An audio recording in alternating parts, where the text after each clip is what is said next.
तो आज का हेडिंग है अपनी ऊंचे स्वमान में रहो तो हर समस्या व विघ्न छोटे दिखाई देंगे, तूफान भी तोहफा बन जाएगा। ये क्लास है 20/3/2007 की। सभी को रूहानी नशा व स्मृति रहती है कि हमारे जैसा भाग्य तो देवताओं का भी नहीं है, भले हम ही जाकर देवता बनेंगे। सारे कल्प में संगम युग ही विशेष युग है। संगम युग में ही बाबा आकर हमें बाप, टीचर, सद्गुरु के रूप में मिलता है। सतयुग में ब्रह्मा बाबा हमारे साथ ही होंगे, परंतु शिव बाबा साक्षी होकर दिखेंगे। ब्राह्मणों को सदा चोटी पर दिखाते हैं। चोटी क्यों दिखाते हैं? क्योंकि ऊंचते ऊंच प्राप्तियां एवं ऊंचते ऊंच स्वमान हमें अभी बाप द्वारा मिलते हैं। जैसे ऊंचते ऊंच भगवान है, ऐसे ही हम बच्चे भी ऊंचे ते ऊंच ही हैं। आप सभी बाबा की आशाओं के दीपक हो ना। वैसे राजा बनना कोई बड़ी बात नहीं है, परंतु अभी हर एक बच्चा अपने मन, बुद्धि व संस्कारों का राजा बने। दादी ने भी वतन में बाबा को बताया कि मेरा यह लक्ष्य रहा कि मेरा पुरुषार्थ निर्विघ्न व निर्विकल्प रहे। आप हर एक के प्रति शुभ भावना व शुभ कामना रखो, अपने स्वमान में रहो तथा निर्विघ्न व निर्विकल्प रहो। तूफान तो आएंगे ही, परंतु ऐसा पुरुषार्थ करो कि तूफान तोहफा बन जाए। जैसे राजा के पास कंट्रोलिंग व रूलिंग पावर होती है, अतः कोई भी समस्या आए, विघ्न आए, विकल्प आए, ये सब उसके आगे एक बच्चा है, अतः उन पर विजय प्राप्त करनी है। कई बच्चे कहते हैं, दादी जी आपको क्या पता, बात ही ऐसी थी, ऐसी समस्या तो कभी आई ही नहीं। अरे आप भगवान के बच्चे, मास्टर भगवान, तो भगवान से भी कोई बात ऊंची होती है क्या? जैसे हम हवाई जहाज में यात्रा करते हैं तो पहाड़ आदि सब चीज़ें छोटी दिखाई देती हैं। नेपाल जाते हैं तो हिमालय की चोटी भी छोटी दिखाई देती है। इसी प्रकार हम भगवान के बच्चे हैं, राजा हैं, तो हर समस्या, विघ्न, पुराने संस्कार छोटे दिखाई देंगे। यहाँ आजकल राजा तो नहीं है, परंतु कुर्सी के राजा हैं। वो भी जो ऑर्डर करते हैं सबको मानना पड़ता है ना। क्या पुराने संस्कार खराब चीज संभाल कर रखते हैं? वंडरफुल चीज को म्यूजियम में रखते हैं। क्या ये पुराने संस्कार वंडरफुल हैं? अनादि हैं जो खिटखिट करते हैं। पूछ रही दादी। बाबा की हम बच्चों से आस है ये पुराने संस्कार ना रहें, बल्कि अनादि आदि संस्कार इमर्ज हो जाए। सतयुग में इन संस्कारों की खिटखिट कहाँ है? यह जो खिटखिट करते हैं यह मध्य के संस्कार है। देवी देवता बनना है ना, तो अनादि व आदि के संस्कारों को इमर्ज करो व अपनाओ। बीच के संस्कारों को बीच में ही समाप्त कर दो। नशा रखो कि मैं बाबा के साथ परमधाम में समीप की आत्मा हूँ। हम भगवान के साथ रहते हैं तो इसका नशा सदा रखना है। शुरू में हम जब छोटे छोटे आए थे बाबा के घर में, बोर्डिंग में रहे थे, फिर तो बाबा के बन गए।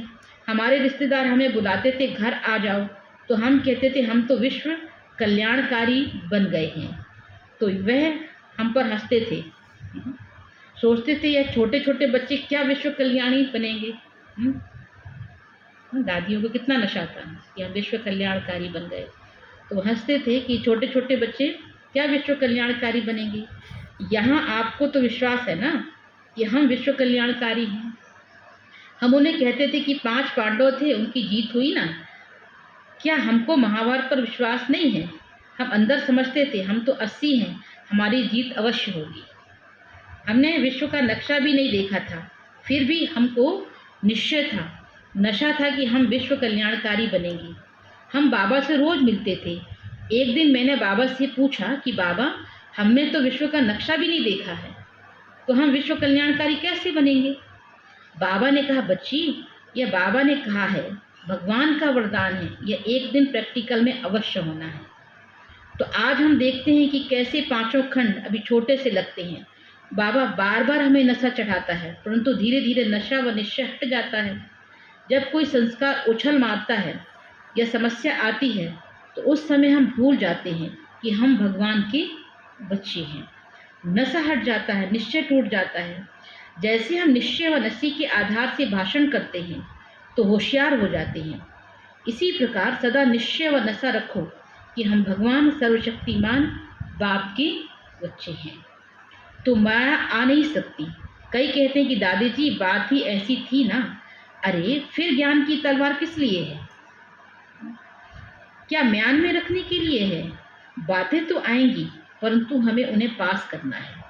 आज साइंस वाले प्रकृति वाले भी घबराते हैं और कहते हैं कि पता नहीं क्या क्या हो रहा है और होने वाला है।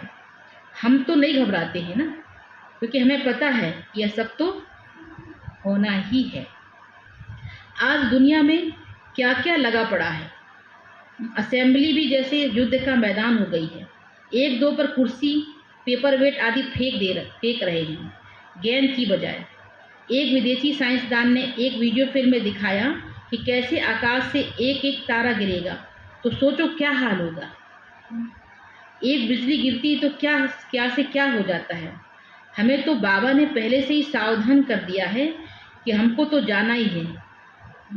हम यहाँ थोड़ी बैठेंगे, यहीं रहेंगे। आज भी बाबा ने कहा कि तुम कहाँ के वासी हो? शांति धाम परम धाम के। तो हम यहाँ थोड़ी बैठे रहेंगे। क्या आप सोचते हो कि थोड़ा खा पी लें, आराम कर लें, थोड़ा मान शान ले लें?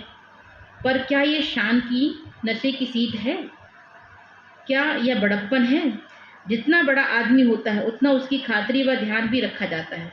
तुम्हें सदा नशा भी चढ़ाना है, स्थूल व सूक्ष्म दोनों। तुम्हें कोई भी हद की आस नहीं रखनी है। हाँ, बाबा की आशाओं के दीपक अवश्य बनना है। बाबा को अपने दिल तख्त पर बिठाना है और स्वयं भी बाबा के दिल तख्त पर बैठना है, तभी भविष्य राज तख्त के लायक बनेगी। बाबा के बुलावे पर यहाँ आए हो ना, किसी दीदी या दादी के बुलावे पर तो नहीं। कई कहते हैं हमें दादी से बहुत प्यार है, तो दादी के दो शब्द निर्विघ्न व निर्विकल्प जीवन अपनानी है। कईयों ने दादी जी के साथ अपने फोटो भी खिंचवाए हुए हैं। अब डबल रिटर्न देना है, बाबा को भी और दादी को भी, तभी डबल ताज मिलेगा। दादी ने दूसरी शिक्षा दी, इकोनॉमी और इकोनॉमी। इकोनॉमी तभी बन सकते हैं जब इकोनॉमी करेंगे। किसमें इकोनॉमी करना है? व्यर्थ व निगेटिव संकल्पों में। आज बाबा ने मुरली में 2 घंटे याद करने वालों से हाथ भी उठवाया। यहाँ भी कईयों ने हाथ उठाया। आप लोग अमृत वेला 45 मिनट करते हो, फिर दिन में 1 घंटा बाबा की याद, यह कम है। बाबा ने तो यह एक पेपर लिया है। बाबा ने हमें 8 घंटे याद का चार्ट रखने के लिए कहा हुआ है। 8 बारी दिन में ड्रिल करने के लिए अव्यक्त मुरली में भी बाप दादा ने कहा है। 15-20 मिनट की 5 धामों की ड्रिल एक रस करो, बीच बीच में टूटे नहीं तो स्थिति एक रस हो जाएगी। अगर सचमुच व सच्चे दिल से अटेंशन रख या ड्रिल करें तो बाबा से लिंक जुट जाएगा। जैसे कोई मीठा गुलाब जामुन खाते हैं तो अच्छा लगता है ना, और उसका टेस्ट भी मुंह में रहता है ना। ठीक उसी प्रकार यदि हमारा योग बाबा से लग जाए तो कुछ तो उसका प्रभाव हमारे पर रहेगा ना। जरूरी नहीं है कि अपना चार्ट आप रोज रात्रि को चेक करो, दिन में अटेंशन दे, चेक एवं चेंज करते रहो तो आदत पक्की हो जाएगी। बाबा की कोई भी श्रीमत को ले लो। बाबा की आशा है कि मेरी आशाओं के दीपक बनो। कई जो अचानक शरीर छोड़कर चले गए हैं, बाबा उन्हें वतन में इमर्ज कर मिलता है। उन्हें देखकर तरस पड़ता है जब वे कहते कि हमने उस समय पुरुषार्थ क्यों नहीं किया। तो बाबा कहते हैं समय रहते, शरीर में रहते पुरुषार्थ कर लो। दादी जी ये कह रही हैं। जब वे कहते हैं हमने उस समय पुरुषार्थ क्यों नहीं किया, अंत समय 2 लाइन लगेगी, एक पश्चाताप की और दूसरे प्राप्ति वालों की। जब प्राप्ति वालों के आगे पश्चाताप वाला आएगा तो उसका क्या हाल होगा। अभी तो कई बच्चे खाने पीने आदि में मस्त हैं। कई कहते हैं कि वह महारथी भी गलती कर रहे हैं। अच्छा, महारथी ने गलती की तो उस समय वह महारथी कहाँ रहा? यदि महारथी की स्टेज होती तो गलती ही नहीं होती। अभी देखो, किसी के स्वप्न में भी था कि दादी जी चली जाएगी। अभी कोई भी कभी भी जा सकता है, समय बदल गया है। कहते गंगा का तट हो, गंगा जल मुख में हो, तब प्राण तन से निकले। जैसे जब मकान बनाते हैं तो सेंटर पक्का हो जाता है, तो बल्लियों आदि का सहारा निकाल देते हैं। इसी प्रकार जब हम संपन्न हो जाएंगे तो जो लाठियों आदि के सहारे लिए हुए हैं उनको निकालना पड़ेगा। तो महारथी की गलतियों की लाठियों के सहारे निकाल दो। बाबा बाबा कहते अपने पर अटेंशन रखो।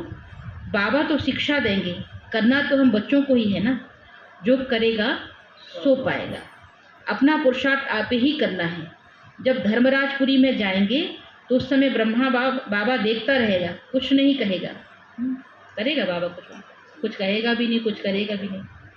तो दादी जी कह रही हैं कि जब धर्मराजपुरी में जाएंगे तो क्या होगा, उस समय ब्रह्मा बाबा देखता रहेगा, कुछ नहीं करेगा। पढ़ाने वाला टीचर पेपर के समय बच्चों की कोई मदद नहीं करता है। इसलिए अभी से सब कुछ करना है। अभी जो भाग्य मिला है उस पर पूरा अटेंशन देना है। अभी जो सेवा मिली हुई है उसकी चिंता नहीं हो। स्थूल यज्ञ में मुट्ठी भर स्वाहा करते तो उसका भी पुण्य मानते हैं। यज्ञ सेवा का महत्व है। सेवा चाहे दीदी दादी ने दी है, सदा यही समझो कि यज्ञ पिता की है। आज्ञा मानकर यज्ञ सेवा कर रहा हूँ। इसका भी नशा, निश्चय और उमंग उत्साह रखो। अटेंशन देकर अच्छी से अच्छी सेवा करते रहो तो हमारा भाग्य जमा होता रहेगा। बाबा चाहते सभी खुश रहें। मन की गति को और कोई नहीं जानता है, आप स्वयं ही जानो। हर एक अपने से पूछो, मैं आधा घंटा योग में बैठा, योग लगाया या युद्ध किया? अपना चेकर खुद बनो। यह नशा रखो कि हम ही कल्प कल्प की विजयी आत्मा है, महावीर बने हैं और बनेंगे। सुनना तो सहज है, अभी बनना है और तीव्र पुरुषार्थ करना है। व्यर्थ की बातें नहीं सुनो। कोई सुनाए तो उस समय अपने से पूछो कि क्या मैं खिचड़ी का डब्बा हूँ जो मुझे सुनाते हैं? ड्रामा की बिंदी लगाने की प्रैक्टिस करते करते फुल स्टॉप लगाना पक्का हो जाएगा। डबल फॉरनर्स ओके ओके के बीच में लाइन नहीं डालना। सदैव गीत गाते रहो, वाह वाह वाह वाह, वाह मेरा भाग्य, वाह ड्रामा वाह। कितनी अच्छी धारणा युक्त क्लास दादी जी की। कभी ये नहीं कहना कि ऐसी परिस्थिति आ गई, ऐसा हो गया। हम किसके बच्चे हैं? कितनी अच्छी बात थी। ये याद रखना है कि हम सर्वशक्तिवान भगवान के बच्चे। तो जब सर्वशक्तिवान भगवान के बच्चे मास्टर भगवान हैं, फिर भी माया आ ही नहीं सकती। अच्छा, ओम शांति।